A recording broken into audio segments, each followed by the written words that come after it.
Well, this morning when we woke up here, we woke up to some troubling news economically, as did our own lawmakers. America's sterling credit rating may be in jeopardy.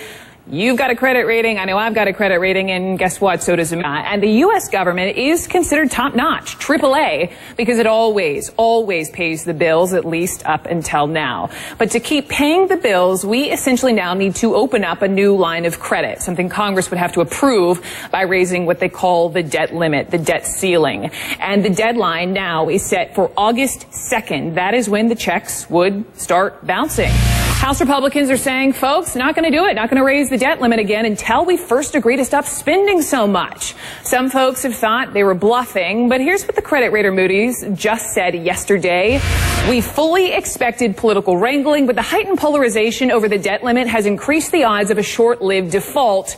They say they'll evaluate America's credit rating as early as next month here, so that perhaps speeds things up a bit. Joining me now from Washington, Representative Charles Boustany, Republican from great state of Louisiana, and the congressman here is on the Tax Writing Ways and Means Committee. So, Congressman Boustany, thanks so much for coming on. Let me just run through a series of questions here to help us wrap our heads around what could happen. If we lose our AAA rating, what is the next step down? What's our rating then?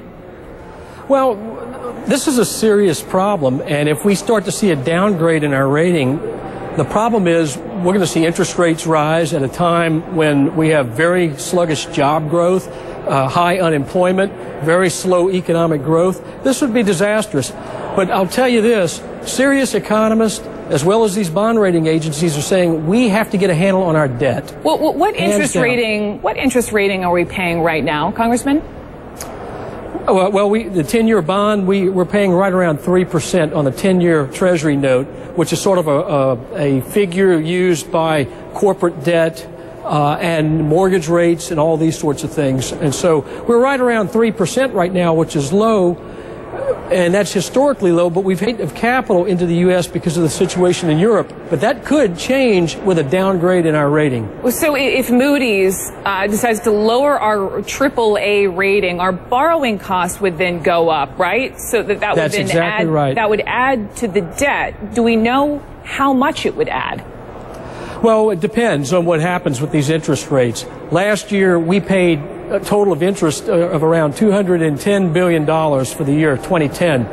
It's slated to go up even more, and that's with these low interest rates. That could go even higher. It affects every single man, woman, and child in this country because the debt, if you break it down, is about $45,000 for every man, woman, and child in this country.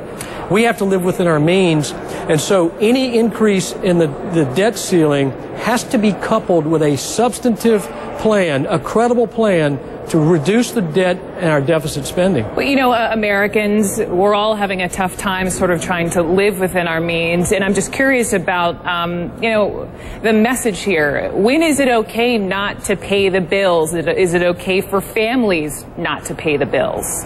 Well, families are expected to pay their bills. I have a young daughter who just got married, and she and her husband are going to be expected to pay their bills.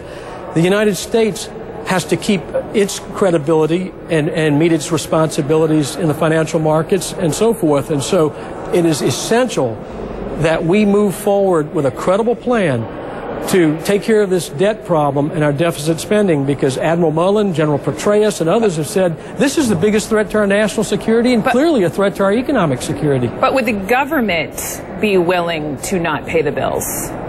Well, I think it's unacceptable to default on the debt, and we have to come up with a plan. But we also have to understand the grave threat posed by our debt, this level of debt I just outlined. And so that's why we have to do both. We have to raise the debt ceiling, but we have to couple it with substantive spending cuts and a credible plan going forward to tackle this debt and deficit spending. We know that the Treasury Department, Tim Geithner, has given us August 2 is the deadline. When do you think, give me a prediction, Congressman, when do you think you will have a plan?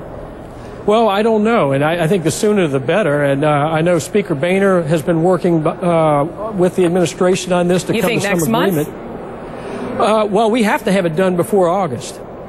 I think August is too late. I hope so. I hope so. And in fact, I hope in a few weeks we can get this done. But I don't know. I mean, a lot of it depends on these negotiations. But it's critically important that we do this. This is Congress's responsibility. Keep in mind, the House passed a budget that gets us moving in the right direction. The Senate has failed to follow suit, and the administration has not come forward with a budget that's actually been scored by the Congressional Budget Office. So we need the administration and the Senate to work with us on this. Let's put a budget together that gets us on the path to prosperity and on the path to fiscal responsibility. Well, we will be watching for both of you to be working together, reaching a compromise, and we'll have to see what happens with all the cuts and the spending and the debt ceiling. Congressman Charles Booth, standing out of Louisiana, thank you so much for me today. Thanks, Brooke. Great to be with you. Now this.